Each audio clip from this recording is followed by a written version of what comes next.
কৃতজ্ঞতা জ্ঞাপন কৰিব লাগে। এয়া আমাৰ আচলতে সকলোৰে দায়িত্ব আৰু কৰ্তব্য হোৱা উচিত।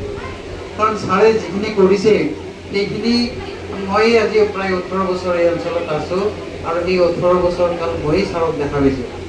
ছাৰৰ যিবিলাক গুণে, ছাৰৰ ব্যক্তিত্বৰ যিবিলাক গুণ ছাৰৰ মাজত নিহিত হৈ আছে, সেইবিলাক গুণে মোক যিবিলাক গুণে ছাৰৰ মোক খুব সাংঘাতিকভাৱে প্ৰভাৱিত কৰে, অনুপ্ৰাণিত কৰে, সেই বিষয়ে মই দুআষাৰমান ছাৰক কওঁ। ছাৰৰ বিষয়ে ছাৰ এজন সদায় ধবল বগা এটা চোলা, এখন পবিত্ৰ বগা ৰঙৰ ধুতি পিন্ধি থকা আৰু সেই সাজ পিন্ধি পেলাই হাতত এটা কলা বেগ লৈ ছাৰক যেতিয়া মই এই বিদ্যালয়খনত দেখোঁ, তেতিয়া ছাৰক দূৰৰ পৰা দেখাৰ লগে লগে মোৰ শ্ৰদ্ধা উপজে, দেখাৰ লগে লগে মোৰ ছাৰৰ প্ৰতি এক শ্ৰদ্ধাৰ ভাৱ আহি যায়। ছাৰৰ যি এক শান্ত কৰ্মৰ গুৰু গম্ভীৰ স্বভাৱ, ছাৰে সদায় খুব কমকৈ কথা কয়। আপোনালোকে চাব, আমি বহুতেই নহয় কথাতে কটা যায়, কথাতে কটা পায়। আমি বহুতেই নহয় মুখেৰে আবোল তাবোলকৈ যেনেকৈ তেনেকৈ কথা কৈ পেলাই বহু সময়ত আমাৰ সামাজিক সমস্যা কিছুমানৰ সৃষ্টি কৰোঁ। ঘৰৰ পৰা অলপমান কেতিয়াবা মানে আমনিদায়ক পৰিৱেশৰ সৃষ্টিও কেতিয়াবা হয়। আমাৰ মুখেৰে কেতিয়াবা বহু বেছি কথা আবোল তাবোলকৈ ওলাই যায় যাৰ কাৰণে। কিন্তু ছাৰক মই আজি 18 বছৰ ধৰি লগ পোৱা দিনবিলাকত যিখিনি দেখিছোঁ ছাৰৰ মাজত, ছাৰ এজন অত্যন্ত অল্পভাষী ব্যক্তি। ছাৰে বেছি কথা নকয়, খুব কমকৈ কথা কয় আৰু যিখিনি কথা কয় সেইখিনি খুব ভাবি চিন্তি কয়। আৰু ছাৰ পোচাক পৰিচ্ছদত সদায় অত্যন্ত মানে খুবেই ডিচিপ্লিন। ছাৰে কেতিয়াও যি সাজপাৰ পিন্ধি আহে সেই সাজপাৰতেই থাকে। ছাৰে বিশৃংখল সাজপাৰ পিন্ধি কেতিয়াও নাথাকে। দ্বিতীয়তে, ছাৰৰ কৰ্তব্যৰ প্ৰতি, দায়িত্বৰ প্ৰতি যে কিমান নিষ্ঠা আৰু সততা মই বহু কম শিক্ষাগুৰুৰ মাজতেই দেখা পাইছোঁ। ছাৰৰ ঘৰ গোলগঞ্জত, ইয়াৰ পৰা প্ৰায় 30 কিলোমিটাৰতকৈ বেছি হ'ব। কিন্তু যিমান বতাহ বৰষুণ ধুমুহা নহওক, যিমান প্ৰতিকূল পৰিৱেশ নহওক, ছাৰক মই সদায় গোলগঞ্জৰ পৰা সঠিক সময়ত আহি স্কুলত উপস্থিত হোৱা দেখা পাইছোঁ। ছাৰক এই অঞ্চলৰ বিভিন্ন অনুষ্ঠানত, বিভিন্ন কামত মই ছাৰক দেখা পাইছোঁ, বিভিন্ন ধাৰ্মিক অনুষ্ঠানত লগ পাইছোঁ আৰু ব্যক্তিগতভাৱে ছাৰৰ লগত বহুদিন কথা পাতিছোঁ। ছাৰৰ এই গুণবিলাকে মোক বৰকৈ অনুপ্ৰাণিত কৰে আৰু এই স্কুলখনৰ প্ৰতি, এইখন সমাজৰ প্ৰতি ছাৰৰ যি বৃহৎ অৱদান, সেই অৱদান আপোনালোকে ভাবিলে আচৰিত হ'ব যে আমাৰ এই বৃহত্তৰ অঞ্চলত মাত্ৰ হাইস্কুল কেইখন আছে, আঙুলি মূৰত গণিব পাৰি। বাঁছবাৰীত আছে, পাগলাহাটত আছে, আমাৰ হাতত আছে, হাতীদুৰত আছে। তাৰ বাহিৰে আমাৰ এই বৃহত্তৰ অঞ্চলটোত হাইস্কুলেই নাই। যদি শোভাৰাম ব্ৰহ্মদেৱৰ দৰে, বুদ্ধিৰাম ব্ৰহ্মদেৱৰ দৰে, মানিক চৰকাৰৰ দৰে এইসকল ব্যক্তি যদি 1987 চনত যদি এইখন হাইস্কুলৰ এক কল্পনা নকৰিলে হয়, ইয়াতে যদি এখন হাইস্কুল স্থাপন নহ'ল হয়, তেনেহ'লে আমাৰ এই আমজোৰা, দলদলি, পানগাদল, বগৰী, বৌজোৰা, লালমাটি, চেঁচাপানী, ডাঙাইজোৰা, সুদূৰ একদম পানগাদল, এই ছয়গণ্ডা, টংচি, হাতীখেল, হৰকম, এইফালে চিলটকা, গাৰোপাৰা, এই বৃহত্তৰ অঞ্চলৰ ল'ৰা ছোৱালীবিলাকে নহয় হাইস্কুলত পঢ়িবৰ কাৰণে হয় পাগলাহাটত যাব লাগিলে বা বাঁছবাৰীত বা গৌৰীপুৰত যাব লাগিলে, আৰু যোৱাৰ অসুবিধাৰ কাৰণে বহুতে হয়তো আধাতেই শিক্ষা সমাপন কৰি যায়।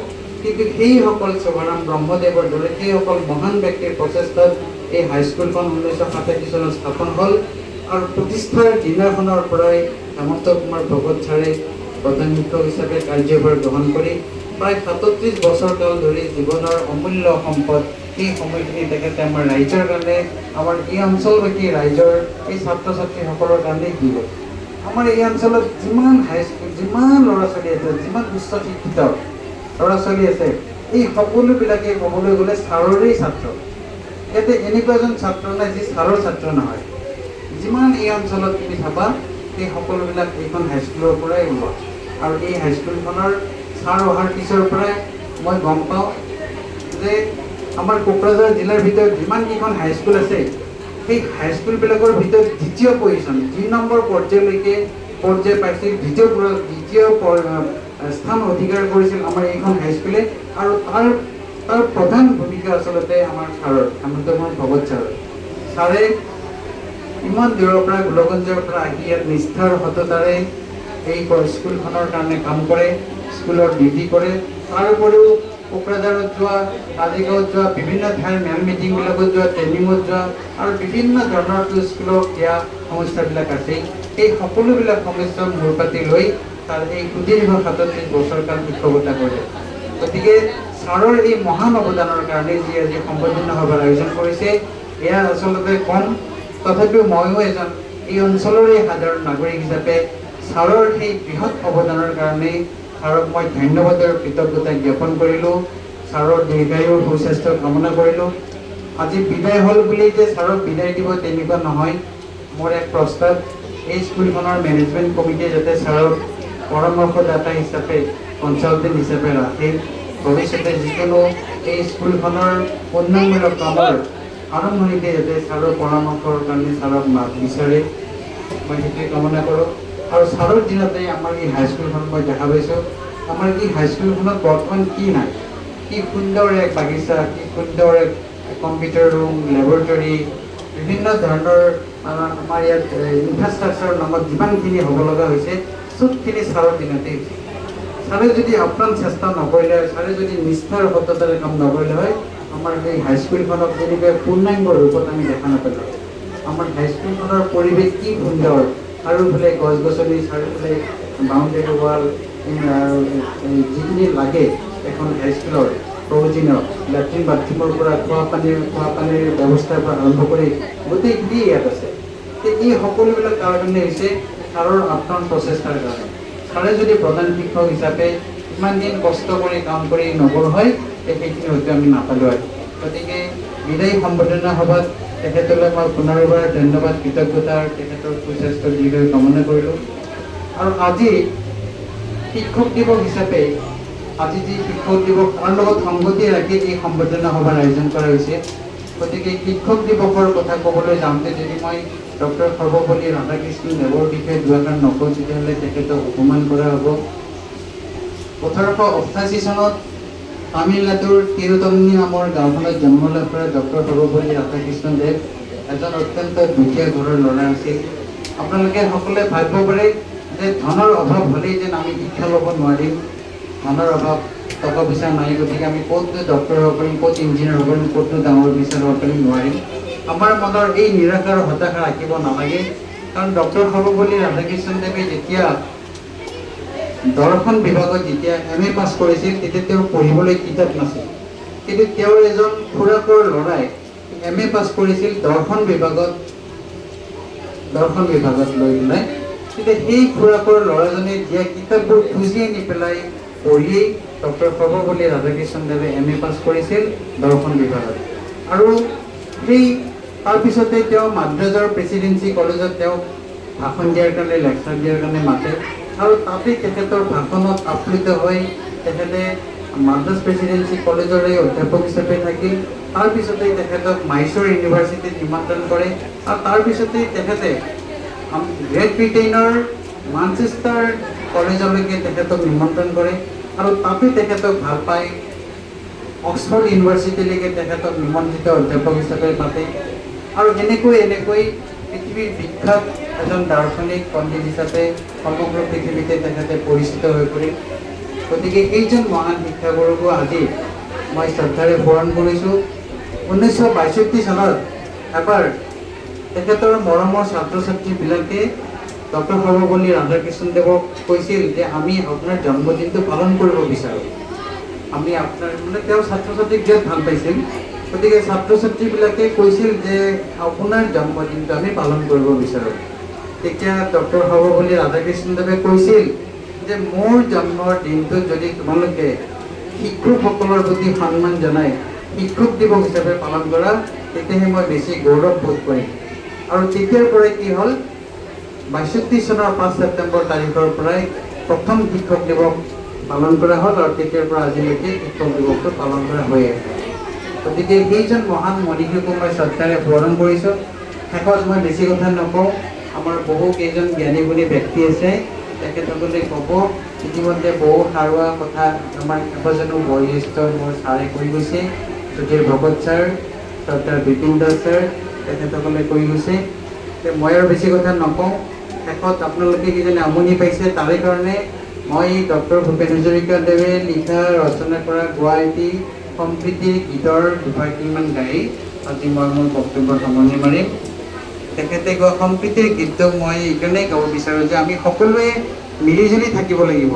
একতাতে শক্তি। হাতৰ মুঠিটো যেতিয়া একগোট হৈ থাকে তেতিয়াই শক্তি। একতাত শক্তি থাকে কাৰণে ভূপেন হাজৰিকাদেৱে গোৱা একতাৰ সেই সংগীতটো দুভাগিমান মই গাই দিম।